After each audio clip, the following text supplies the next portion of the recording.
So today, I'm going to teach you about EAT. Is this still relevant? Should we still care? If you want to rank on Google, EAT is going to be more important for those topics. SEO professionals have been going bonkers over this concept. EEAT is easily the most confusing, frustrating, and poorly explained topic in SEO today. And let me tell you, you're probably doing it wrong, and this could be costing you a lot of traffic in the recent core updates. But don't worry, we're fixing it today. I'm about to give you the most practical video on the topic, and I guarantee you'll take at least 3 things from this that you want to run and implement on your site right away. So don't get tempted by that MrBeast thumbnail at the bottom right of your screen. Draw a red circle on your desk, put your 2 hands in it, and don't take them out until I'm done talking or you lose $10,000. In case you don't know, EEAT stands for Expertise, Experience, Authority, and Trust, and it's mentioned 126 times in the Google Search Quality Rater Guidelines, which is the document that Google uses to train people to give feedback so that it trains the future algorithms. And in a nutshell, EEAT is Google's attempt to make sure your content is not full of shit. And there's been a growing gap between large sites that have gotten better and better at displaying their author's credentials, their editorial guidelines, or in-field reviews, while most small site owners have kept doing things like we've always done, and they've paid the price every time a new update is announced. But this changes today because on top of this video, we are releasing a new EEAT blueprint inside our member area that is composed of 19 videos that go really in-depth on all the changes that you need to implement on your site to have good EEAT, and it's all taught over the shoulder. We've built a bunch of custom code and custom AI prompts that will help you with the job, and you can get this blueprint for free for a limited time. I'll give you more info on that at the end of the video, so make sure you watch till the end. For now, let's jump into the content and start with trust. According to Google, trust is the most important EEAT factor, but it's also very nebulous in the way they explain it.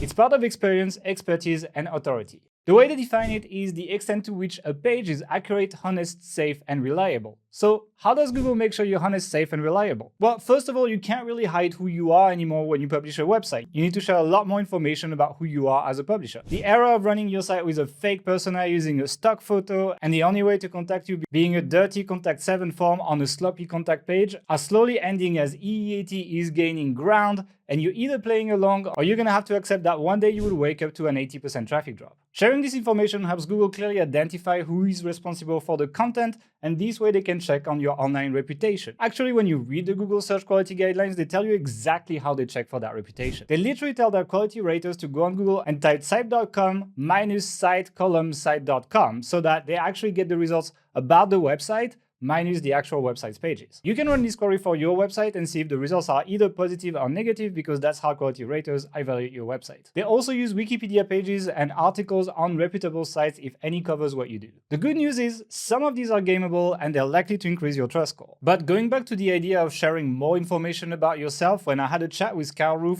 and I'll link to the podcast above, and when I observed large sites, you need to share at least some of these elements. The name of a registered company name, an address, a phone number, a contact page that goes beyond a simple contact form and has multiple email addresses, different departments, and also obviously your address. More information on your about page with things like your company's mission, the story behind the business, who is behind the content with detail about each creator, sharing the editorial principles of your website and how you create content and what your company stands for. If you're a review site, also adding pages on how you select the products that you insert in your articles and how you review and select them when you add them to your pages, as well as all the official pages you may be missing on your site, like an affiliate disclosure or a terms and condition page. The goal here is to make your site look as official as possible. And you should not just add this kind of information on the content of your pages, you should also add it to the schema of your website. So for example, one thing that most SEO plugins will let you do is insert your company's detail inside their interface so that they can put it on the HTML of your pages through schema. And I like to use the sameAs property, which is where they often ask you for other profile URLs, to link my website directly to the government page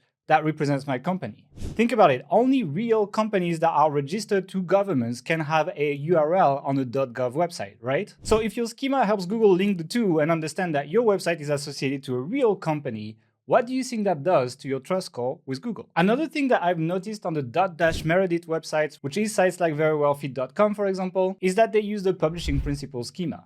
And that lets you, on any piece of content, give the URL of the editorial guideline used to create this content. So you can directly communicate to search engines how the content was created and what rules you followed to create that page. And I think that's a pretty good help for search engine to evaluate how accurate, honest, safe, and reliable your content is. Now, you probably have a million questions based on what I just said. how do I get an address and phone number for my website? How do I set up my SEO plugin to do all that schema work for me? Or what content exactly do I put on these new pages to make Google like them? Well, now you start to get an idea why I had to record 19 videos to cover the entire topic of EEAT. And we cover the answer to all these questions, including how to cheaply get addresses and phone numbers, or how to use AI to generate the first draft of the new pages that you need to create on your website. And I'll tell you how to access all this stuff at the end of the video, but for now, let's jump on expertise. Expertise is the formal side of trust, meaning it's proven by hard facts like a degree, a certification, or being associated with an entity that is an authority in your industry. Now, for that part, a lot of people imagine that Google is all-knowing and has some kind of AI private investigator that will figure out everything about your authors and appropriately judge their expertise without your input. And I disagree with that. If you think about it right now, Google is struggling to even index all the pages that they should index, so I doubt that they have the resources to spare to investigate your insignificant website. So what you need to do is you need to spoon-feed them information about your content creators so that they understand that Mark Webster, an authority hacker, is not Mark Webster, the famous dart player. And if you don't, they'll just assume you have no expertise.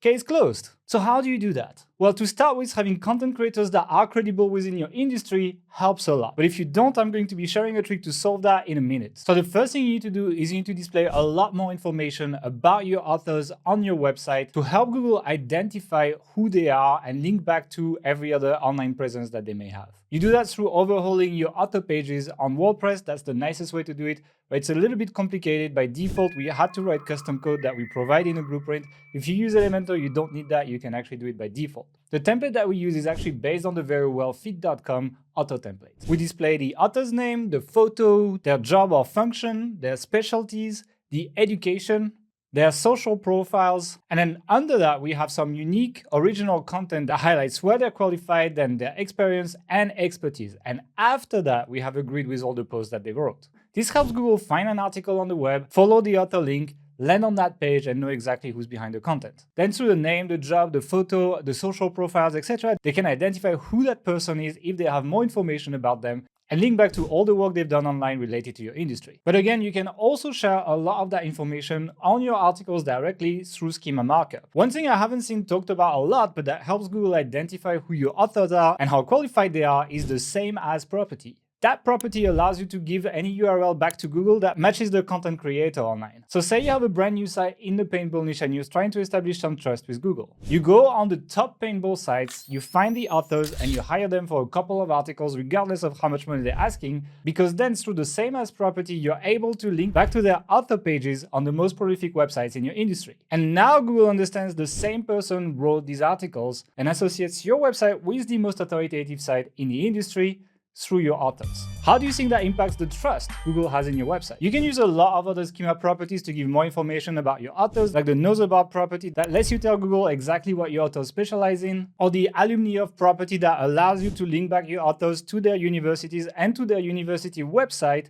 through the degrees they have. Now, the only problem is most SEO plugins don't do this out of the box and you need to dabble a little bit with them, build custom templates, or you can join the EEAT blueprint where we do all the templates for you. But let's go back to a problem we just raised earlier. What if your authors don't actually have expertise, which is something I noticed as I worked on some of our sites? Well, you can actually use reviewers and associate their EEAT with your article. There's even a schema for it called reviewed by that allows you to associate a second person to an article and borrow their EEAT without them having to write the article. So you can say have a freelance writer write an article where they don't necessarily have really strong EEAT on the topic, but then have a reviewer that's, say, a doctor that will read the content, make amendments if they think it needs to be amended, and put their name behind that piece of content through the reviewed by schema and all some front-end display of them reviewing the article. And that's exactly what Forbes does. Let's take this article ranking for a very YMYL keyword, how to lose weight fast. If you look at the author, Kimberly, and click on her profile, you see that she has a degree in journalism. Okay, she does have a certification as a fitness professional and she's a yoga instructor, but if you ask me, it's a little light to talk about a topic like fast weight loss. And I think Forbes agrees, because they've added a reviewer called Dr. Sepulva Acosta, who is a real doctor this time. And when you look at his profile page, you see that Forbes is pushing the EEAT very hard, showcasing his expertise and experience.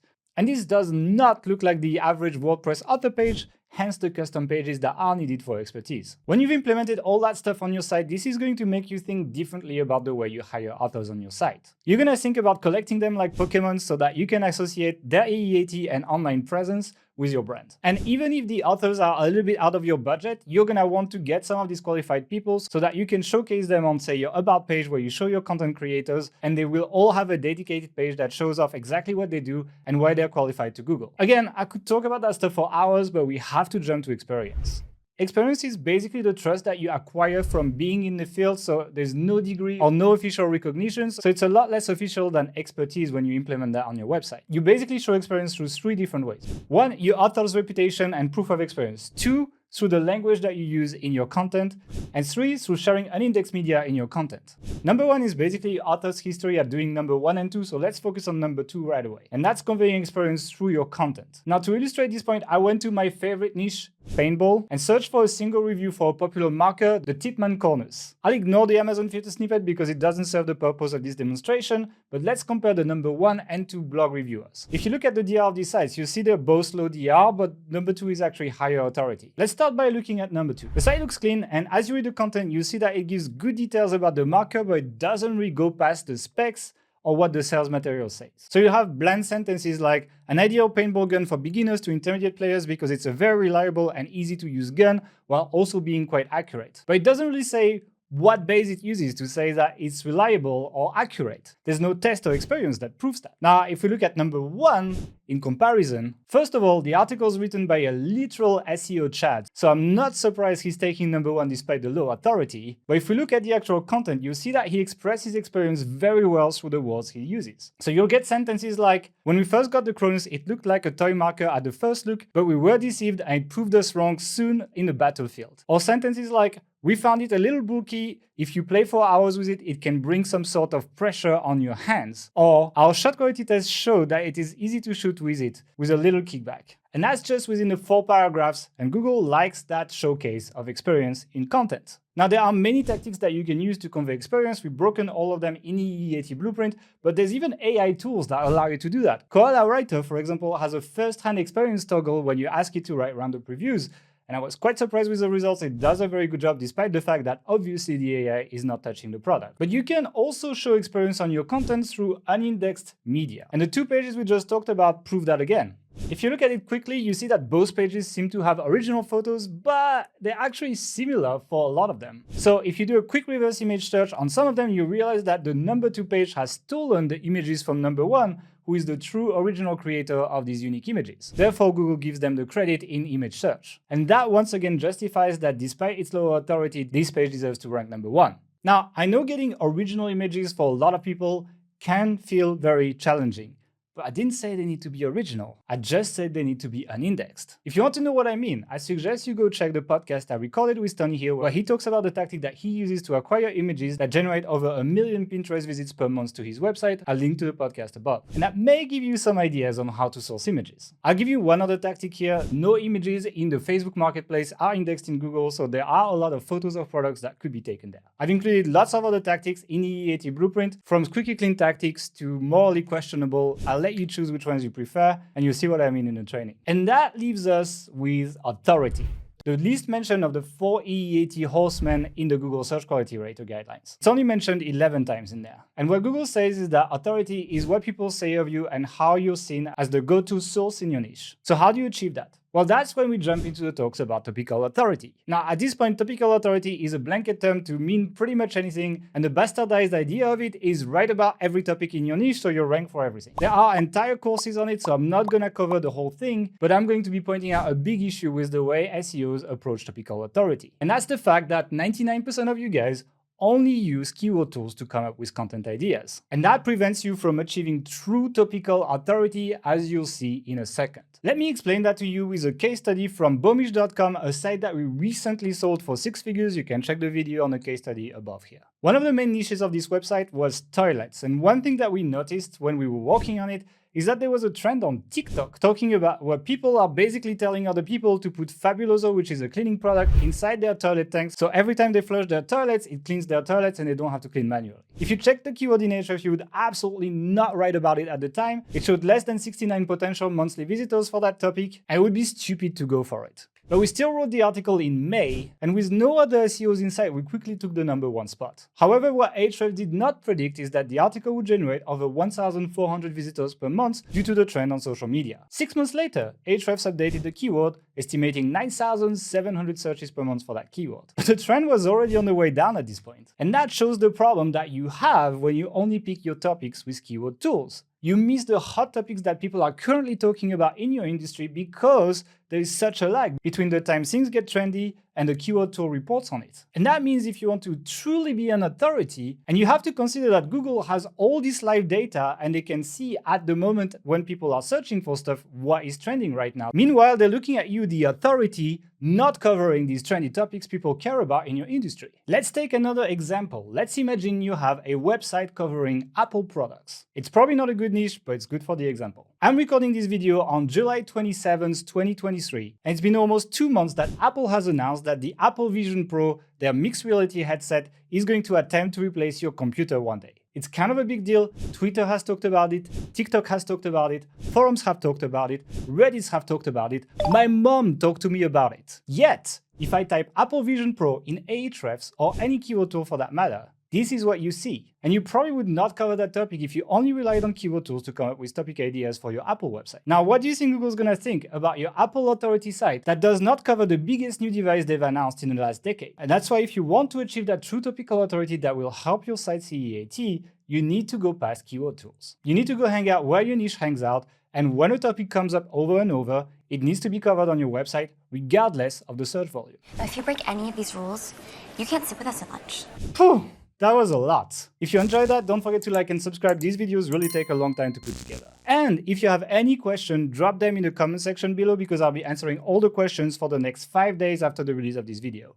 So go crazy. I think you now see why it took me 19 videos to explore all of that stuff, because implementing good EEAT on your site implements to change lots of parts of your business. You often need to change the business side of things to display the information about your business like addresses and phone numbers. You need to change how you recruit authors and how you represent them on your site. You need to change your editorial guidelines and how you put content together so you can reflect experience. And you even need to change the way you pick keywords to be seen as a true authority. And look, I could not even touch up on everything EEAT in this video. I mostly focused on the quick updates that you can make to your site that emulate the sites that have been winning in the recent core updates. But for example, Gael from Google also said that EEAT largely relies on links from authority sites back to your site. So you should not neglect that, but you can get a little bit of that by convincing your authors to link back to your author pages on your site through their social profiles or the relevant sites they participated. But Gael also recommends to implement a lot of the stuff that's in the KoalaWriter guidelines, which is where a lot of the stuff in this video comes from. The problem is a lot of pre-built stuff in WordPress themes or SEO plugins is not very compatible with this new way of doing things. And implementing some of the stuff I talked about, like custom author pages or custom schema, will often require the help of a developer.